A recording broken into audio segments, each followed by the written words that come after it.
Sen have some problems and it may cost them champs. We're going to break down the team identity, their game plan, and what we can do to fix this team. We're at the end of the group stage and we have no idea how Sen will bar up against teams like 100 Thieves, NRG, even Leviatán, top tier teams, just to be able to make it into champs. So we're going to break down the identity of the team, you know, the flaws, the things that make them great, and the things that they still need to work on, their game plan and how they've been approaching the game and how that's been leading to a lot of losses recently. And we're going to highlight some of the issues that they have and fix them, and so they can potentially be a contender for champs. Oddly enough, I see Sen as an upside down pyramid. At the top, we have johnqt, reduxx, and cortezia. Then we have JonahP in the middle, and then we have Jerrwin at the bottom. Not because he isn't the worst player, just because I see him as a feast or famine player. If he's struggling, then he's most likely at the bottom of the leaderboard. But when he's thriving, when he's set up to be in a good position, then that's where the team excels. We know the core of the squad is johnqt, cortezia, and reduxx, just because they are the irreplaceable players. They are the Swiss Army knife when it comes to this team. And reduxx has been the new addition that has proved to be the new player that they can build upon of.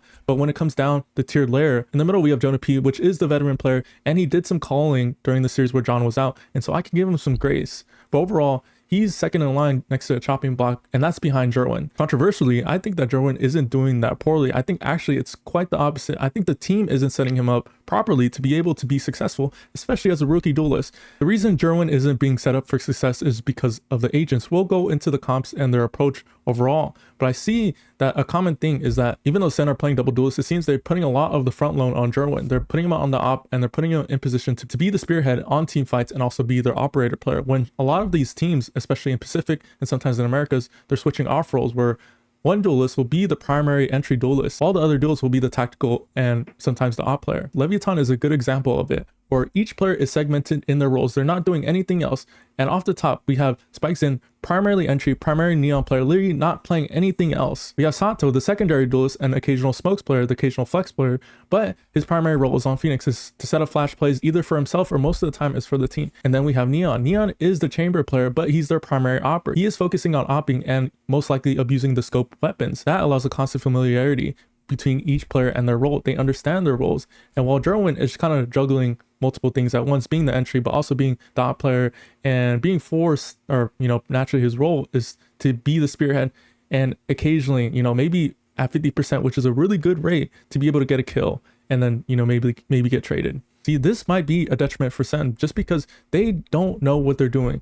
Keep in mind, in fact, again, he is a rookie duelist on one of the most popular orgs in North America, especially for Valorant, and coming off the back of replacing the shoes of Zekken, which, you know, we can make a whole video about that whole ordeal. So while yes, Jerrwin is on the chopping block, it seems like this is a team issue. This isn't an individual issue. It's easy to blame Jerrwin as the rookie duelist coming off the star-studded shoes or replacing the shoes of Zekken and expected to be the fragger entry duelist.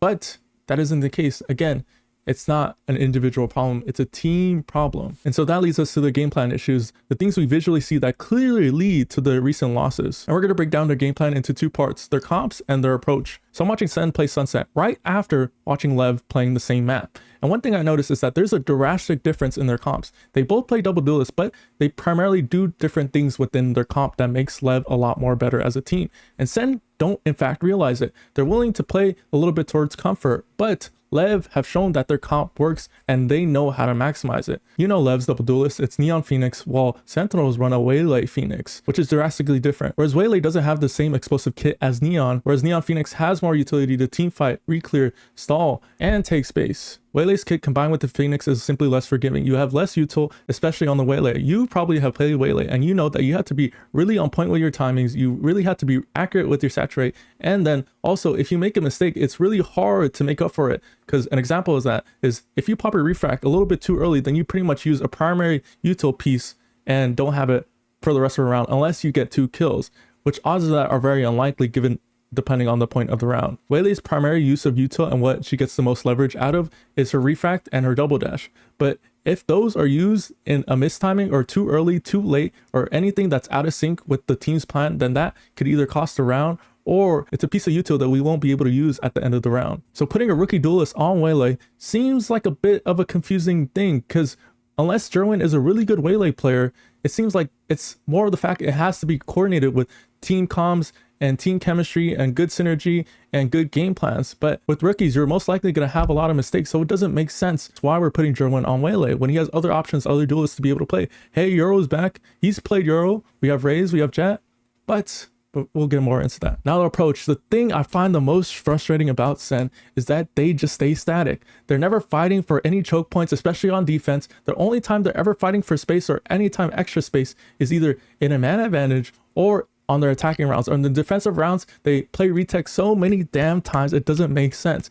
It's fine to play retake if it makes sense in the round, but if we're just standing waiting to take the hit, then we're just sitting ducks waiting for, for the rest of the team in a man disadvantage to hopefully win the round. And that happened to be the case. Cortezia literally got their 2 rounds against Crew on Sunset. Other than that, it's probably a 13-1. Again, in the same game against Crew on Breeze, I'm watching Sen's defensive side. And again, in the same game, they're playing defense against Crew on Breeze.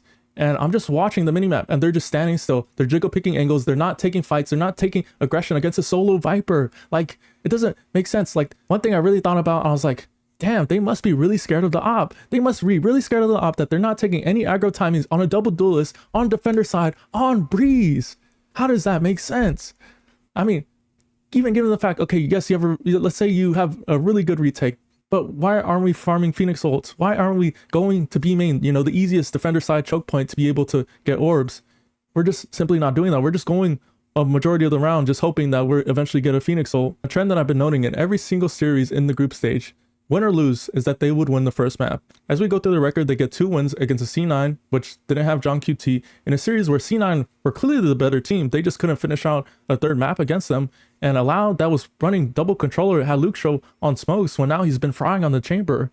And so those 2 wins could be a toss-up, and Allowed that isn't in good shape and now are in really good form, and a C9 that was still kind of figuring out all the little details. And then the rest of the games where they start off great. They win the first map against 100 Thieves. They win the first map against G2. They win the first map against Crew. And something we start to see as the maps go on is that Sen start to lose a little bit of confidence. Sen start to look a little bit lost. So again, we step back and we look at Sen. First 2 wins. Oh, they have a higher ceiling. Maybe they can make playoffs. Maybe they can make champs.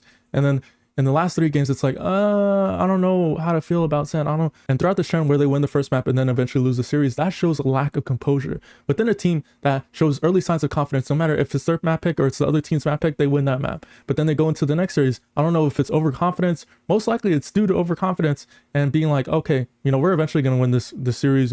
We started out great.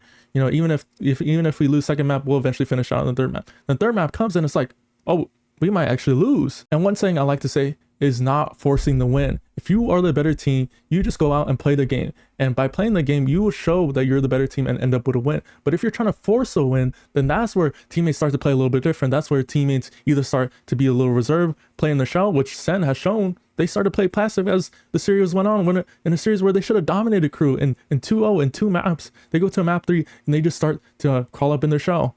Whereas some other teams, they'll go and they'll be like, okay, let's go fight, or I'm gonna take a hero play.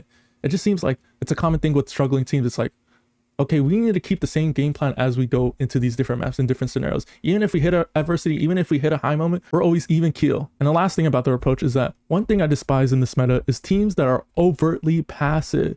I would rather have teams that are overtly confident and willing to take a gamble on their read so that they know that they have confidence in the plan. Even if they hit the heavy side where there's 4, even 5 players, I'd rather have that. Instead of having hesitancy, I'd rather have teams be full confident in the plan, in the call, and go through it even if they lose the round, because they know in the bigger picture, we're the more confident team and we're just going to play our game. I'd rather have this team gamble with full confidence going into the round, even if they end up losing, then curl up, be passive, and let the other team assert their will on them. And so now the fix. What do we do about Sen? What does Sen kind of hot fix within the short amount of time that they have?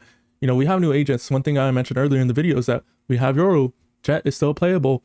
Why are we sticking on the Waylay? And even Jerrwin on the Neon, like, it's pretty decent. As long as they continue to build on, either the same agents, the same set plans, the same coordination. We see it with Lev. If they stick to something and they know it down to a T, then that's where the team starts to understand, and that's where they can start to develop a stronger game plan and also develop a deeper playbook. I think the biggest thing we can learn from them is that they fully understand their roles. It's either saying, hey Jerrwin, what do you want to play? Do you want to play Jett? Do you want to play Yoru? Do you want to play Raze? The reason I mentioned an agent change is because Jett is a lot more forgiving. You see a lot of players like Ospas be able to maneuver the Jett. Even if he ends up making a mistake, he can get out for free and be able to recoup with the team or take his own individual play. And most of the time, great quality players are able to do that. I think Waylay is more deserved for a team that's really accurate with their timings, their synergy, and their point of emphasis. If they know that they're going to do a bunch of XX, then that's perfect for Waylay. If the team knows that they're going to do timing piece with an op, then that's perfect for Waylay. If a team is intentional with Waylay, then that's perfect. But in the case of where Jerrwin has shown inconsistency, then that may be something that isn't reserved for him, at least for the moment. For the time being, you just need to allow the players to be able to make mistakes and be capable of playing agents that could be a little bit more forgiving. Like a Jett, like a Neon. In most cases, like Fall else fails, like most of the time their ults can just bail them out of a lot of situations. Compared to a Waylay ult where timing, spacing, and comms matter a lot more. But in fact, the bigger issue is the structure. It's either we need to limit the players and their agent pool just so we can get a lot more comfortability, a lot more reps, and a lot more synergy, and a lot more team fights, or we need to be a lot more definitive in our game plans. I think a combination of the two makes the perfect sense. We can look at Lev as a litmus test. They are the best at balancing both. If you look at Lev, again, they just make things extremely simple. We look at their game plan like, wow, they do things really well. They don't overcomplicate it. They don't overcook. It's like, okay, hey, we're going to take this space. Okay, if we get contested, we might win mid-walk, and then we're going to finish here. And simply put, one thing I really admire about Lev is that they don't care if they die. A lot of struggling teams are in for themselves, and so they care if they die, which is a big issue in a team game. You have to be willing to die. You have to be willing to peek into the op, knowing that the teammate is going to be able to trade you, or your team is going to be able to run them down and win the round. We see a lot with APAC, and I feel like that's why APAC has probably been the most dominant region recently, because they know that it's a team game. I'm willing to throw my body on the line. I'm willing to peek into the op. Sometimes I might get the kill on the op. Sometimes he might miss. Ultimately, this game of Valorant is about being fearless, knowing your role, and also it's a team game. But yeah, that was my video about Sen. I've been really thinking about this. There's a lot of teams that have been struggling, and majority of the fact, you know, and we can go into detail about some of the other teams, but I did with Fnatic and I did with KRX. It's just like some of these teams are overcooking, overcomplicating things. We just need to keep things simple. It's a video game. Once we start to force things, once we start to overthink things, it just becomes too much. Whereas a lot of the other teams, a lot of energy, just have simplified it. All right, you know, even if we have to play double duelist with Ethan as our IGL, let's just do it. Why not? With some people are gonna be like, oh, it's I'm the IGL, you know, I gotta be in the pack, I gotta be, you know, I gotta be away, I gotta be the Sentinel, or, you know, there's a whole bunch of excuses. That was a rundown from Sen. Hopefully Sen could pick it up. We're really excited for their match, potentially either against MV or M80. I mean, I've been calling it since the beginning. M80Sen, you can literally look back at my old videos. I've been calling it M80 powerhouse tier 2. You gotta, if they're not on your radar, if you haven't seen any footage, I mean, you gotta take a look. They can give Sen a run for their money, especially in the position they're in now. And Sen really needed play. Honestly, I thought Sen were due for playoffs. They just ended up losing it again compared to last stage where they lost against Energy, potentially clinching playoffs again. I appreciate everybody. I'm doing a lot more of these breakdowns just because we want to understand what the team is, what they do, what we see in the game, but not a lot of people understand. Like, it's simply put, team sports have a lot of layers to it, but most of the time we don't really think about it. We think about the individual. A lot of Valorant is about the individual, whereas again, it's a 5v5 shooter. Subscribe if you enjoyed the content and you made it to the end of this video. I do a lot of watch parties. I do a lot of VOD reviews. I really enjoy watching Valorant, and so come join with me. I'll be live, you know, pretty much multiple times throughout the week, and so come chill with me, and I'll see you in the next video.